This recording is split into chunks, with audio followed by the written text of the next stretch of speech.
Welcome to Conversations with the Norwalk Symphony Orchestra. My name is Chris Bell. I'm president of the Norwalk Symphony. And today we have with us our maestro, music director, Jonathan Yates. We'd like to start from the beginning. So, Jonathan, I'd like to ask you a question. Yes, please, Chris. What is an orchestra? That's a great question, Chris. So, envision this. 60, 70, 80, 90, 100 people on a stage, playing violins, violas, cellos, oboes, flutes, bassoons, clarinets, horns, trumpets, percussion, so strings, wind, brass, all sorts of different instruments, all coming together for one purpose, which is to inspire the people who are sitting in the audience. I mean, you think of a rock band and you've got, what, 5, 6 musicians? You've got as many as 100 up there for one single purpose, to move whoever comes to our concerts. Jonathan, give me an idea of what kind of music is appropriate, and for that matter, what is a symphony? Okay, so a symphony itself is started by great composers like Haydn, like Mozart, Beethoven, Brahms, and continue on into Tchaikovsky. They're writing, often in several movements, a work that is meant to tell a story, basically. You know, to tell a story over a long arc of maybe 30 minutes, maybe 40 minutes, and it takes you from joy often to total and utter tragedy, but it leaves you with this sense of like having been given a huge narrative arc that you've grasped onto, and it's incredibly moving. So, but our great composers, they came from Germany, they came from Russia, they came from France, they came from the States, now they come from all over the world, and all these people have continued for over hundreds and hundreds of years to write for this great art form, for the orchestra, because they know that they can tell this really compelling story. So tell me something, who can play in an orchestra? Well, the great thing, Chris, is that actually, at the very beginning, anybody can play in an orchestra. So I'm very fortunate. I serve as music director of both the Norwalk Youth Symphony and the Norwalk Symphony Orchestra, and we have students in the Norwalk Youth Symphony who are as young as 6 or 7. Wow. Who are just starting out at their instrument. Usually, the youngest players are string players. You know, it's easiest to give a little one a violin or a cello or a viola. But they have this unique opportunity, even at a very young age, to come together with other kids who are like-minded, who want to do something fun, but also something that really involves being together and creating something that is more than just themselves. And what's great is, you know, if they start at 6, this is something they can do for the rest of their lives. So now, you know, you get to the adults in the professional orchestra, and this is something they've been studying for 30, 40, 50 years, and they are masters of their instrument. But it's not just for people who do nothing else either. It's for lawyers, it's for doctors, it's for business people, it's for anybody who wants to access an inner passion. And in fact, that's how the Norwalk Symphony began, isn't it? It began as a community orchestra, correct? That's exactly right, Chris. Would you mind talking a little bit about the Norwalk Symphony and about its history? It's in its 76th year. Can you maybe talk about a conductor or two and maybe some famous or notable people that have played with the orchestra? I would be delighted to, Chris. So the Norwalk Symphony did indeed begin as an orchestra primarily for amateurs. So doctors and lawyers who just also really loved to play their instruments. And that's how it started 76 years ago. It has evolved now where we still do have members of the orchestra who are doctors and lawyers, but we also have fantastic professionals. And we love that combination. Students, too. Students as well.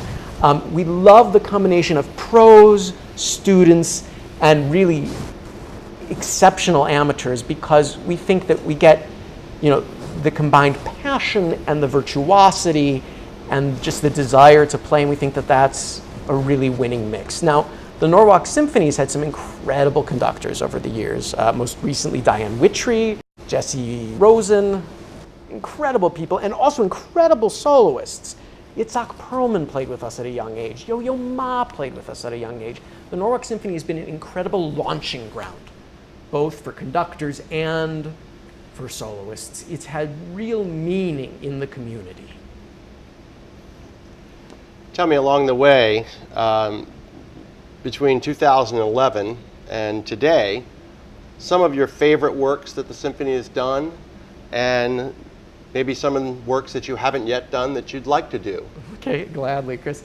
We've done a lot of great pieces, so it's hard to pick. One of the highlights was when I conducted Gershwin's Rhapsody in Blue from the piano. That was incredibly fun. It's really fun to be both a pianist and a conductor at the same time, and of course everybody loves Rhapsody in Blue. And that's one of our main missions at the Norwalk Symphony, is to give people music that they adore, and to do it in a way that somehow makes it that much more engaging to them, to really bring the music to the audience. Other great works we've done are Mahler's First Symphony, which is really exciting and has almost 100 musicians on the stage. We've done Carmen, which is an opera, and we did it semi-staged with singers walking through the audience. And we've got incredible works coming up this season as well.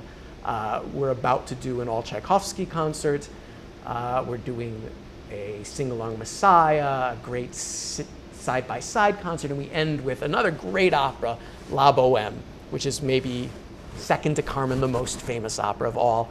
The great musical Rent was based on La Bohème. Puccini writes really great tunes, and so I think that will also be extremely exciting. One of the things that drew me to the orchestra was its community service and its community work. In particular, not just for kids. And I had the pleasure of spending Saturday at 3 different places at our Not Just for Kids, and talk about the incredible opportunities that exist in music and that really go across all socioeconomic levels and are available to anyone. Gladly, Chris. So, it's absolutely critical for us at the Norwalk Symphony that we are directly engaged in the lives of our community. Otherwise, there's no reason to have a orchestra. The whole point is to bring as many people to what we love and what we believe is a transformative experience. So one of the most critical ways we do that is by having this program called Not Just for Kids.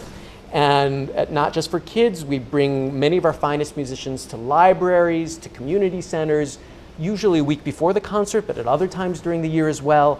And students get a chance to get little tidbits about the program that we're doing, but also about what makes music great. And so from a very young age, students have a chance to really become exposed to classical music. And that's absolutely critical to what we do. We just want to get kids involved as early as humanly possible. I was enjoying watching 3 and 4 and 5-year-olds hold the very small violins and the miniature cello, and watch the professionals aid them in holding the bow and holding the instrument in the right way. And many of them were quite successful in being able to play a few notes in maybe a scale and a little Twinkle Twinkle Little Star and that sort of thing. And it was quite rewarding to be part of that. I might point out that our Not Just for Kids program is sponsored by the New Canaan Community Foundation, and that's what makes us able to do it, because it is performed by professional musicians, which need to be paid. That's exactly right. Why don't we talk a little bit about the composure of each section? So when you say strings, what do you mean? So the string instruments are basically called strings because that's how you make the sound. You take a bow, which is made of wood and horsehair, and you drag it across the string. And usually string instruments, though not exclusively, have 4. And the basic instruments of the string family are the violin, which is the smallest, and accordingly plays the highest. And the violin is often what gets the great tunes, because it's high up there. It's like a soprano. It's the sort of soaring string instrument in the symphony. And then You have the viola, which is largest, and the next largest, but only a little bit, and it's still held the same way as a violin. And then you move on to the cello, which is so big that a player has to hold it like this, and then the biggest, which is the string bass, where people actually have to stand up because it's so big. And then in the winds, you have the flutes, the oboes, the clarinets, and the bassoons. And the oboes and bassoons are called double reeds because their reeds are made out of wood on two sides, and they have to blow right into them directly. And they produce a slightly more nasal sound than the flutes and the clarinets. The flutes you blow right into a mouthpiece, and the clarinets you blow into a single reed. So it's more like a stick. And then, very exciting, the brass instruments, where you have horns, and you have trumpets, and you have trombones. And there's a lot, Chris, and you can speak to this because Chris is a really fine French horn player. A lot of what you do is produced by the way you just hold your mouth when you are making a sound at a brass instrument, and they make the most sound out of all of them, other than the percussion instruments, just bass drums, kettle drums, cymbals, and they make a hell of a lot of noise. And so for me, the most fun is then bringing all of them together, and that's the appeal for composers as well about a symphony as opposed to a string quartet or piano trio, is that you get to bring together all of the instruments, and that just gives you an incredible range of options for what you can do. For our viewers who may have some questions and may be novices to a symphony orchestra, talk about the difference between a symphony, a concerto, an opera, and say an oratorio. Okay, gladly, Chris. So I talked a little bit about a symphony first. A symphony is, again, a work in several movements that really highlights the orchestra. It's all about the orchestra. In fact, as I get into concerto, to really even highlight how much it is for the orchestra, composers later on would sometimes call their symphonies concerto for orchestra, because it's all about shining a spotlight on the different members of the orchestra. Now, a concerto is generally different because you have a soloist standing up there. And that soloist can be a violinist or a pianist or a flute player or a horn player, and the spotlight instead is shown upon that specific person, and the orchestra is behind them to accompany them and to provide them even more light, basically. And those pieces are extremely exciting also because if you take just a single player, they can do crazy things all over their instruments. And that's what makes a concerto often very exciting. Now, an opera, for many people, is kind of the highlight because it brings together everything. You have your orchestra, and you have singers, and you have a chorus, and you have, depending on how you do it, you have staging elements, you could have dance, you can have all sorts of things involved in an opera. And an opera, differs from a symphony in that an opera really tells a story. A symphony does too, but when a symphony tells a story, the story is personal because there are no words. So that story really is up to the audience member to sort of make for themselves. Whereas in an opera, the story is generally very explicit. And then, an oratorio is sort of similar to an opera, except it's not staged. You still have a chorus, you have soloists, and they're telling a story, but it's a little bit more formal that way. So pretend that I'm new to an orchestra and a symphony concert, and I come for the first time. Sort of, how do you prepare me to listen to something? Should I look at the conductor's notes? Should I look at the piece? What is the best way for me to prepare myself for the most successful listening experience? Okay, program notes are very useful. Listening to the piece in advance is really helpful. It gives you a sense of what you have to expect. But, I think the most important thing to do when you come to an orchestra concert is just sort of almost turn your mind off. You just let the sounds wash over you and you let it tell you a story. Because, for a lot of people, coming to an orchestra concert can be a little intimidating, because there isn't an explicit story, like in a play or a movie. You can't just sort of stand there and regard it like a painting. Instead you have to sit there and what I would just say is these composers, you know, they are speaking directly to you through music, through the universal language. They are telling you how they feel, how, you know, what is going on in their insides, and they are really reaching inside of you to tell that story. And that's what makes going to the symphony so exciting, is that it's that much more personal, even than going to the theater or going to the movies. It is really about your own interaction with the music. Do you think that you get a better experience, or do you think it's necessary to maybe do a little history, read a little bit of history about the work or perhaps the composer? For instance, we're about to do the Pathetique, which is the last symphony that Tchaikovsky wrote. And there's quite an interesting history there that might make you think a little differently about the work and what was going on in Russia at that time, at the time of the composition. Since Tchaikovsky very famously wrote 1812 Overture, which was about a war, which has cannons in it and everything. But he also wrote Sleeping Beauty, the pas de deux dance music, which is very delicate. So he had such a wide range of emotions and throughout his writing career. What about the Pathetique? Would it be helpful to know something about that before you came to a concert? I mean, it certainly can't hurt. I think it's helpful to know who these guys were, you know? I mean, and gals now too, thank goodness.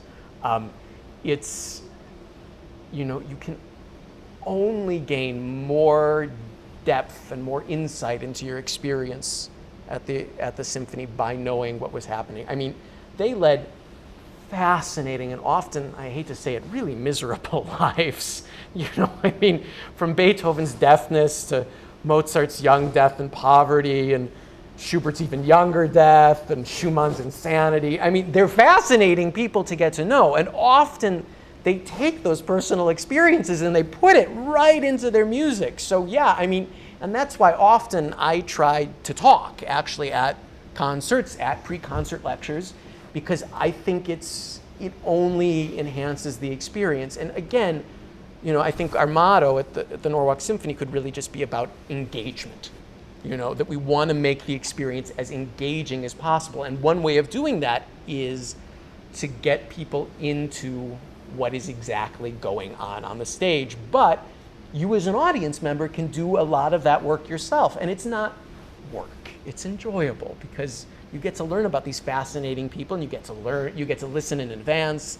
It's this whole other world going on. And so from my perspective, yeah, I mean, it's something I do myself when I prepare it. And so I gain so much. I think any audience member can gain a lot from it. I think that's about good for today. Yeah, it was really fun. I'd like to thank you. This program is appropriate for anyone just learning the orchestra. There'll be additional programs like this in the future. If you'd like to ask a question, or if you'd like us to talk about a certain topic related to orchestras or about classical music in general, you can write to us at info@norwalksymphony.org, O-R-G, and we'll try and bring your question up at one of our next programs. So thank you very much for attending.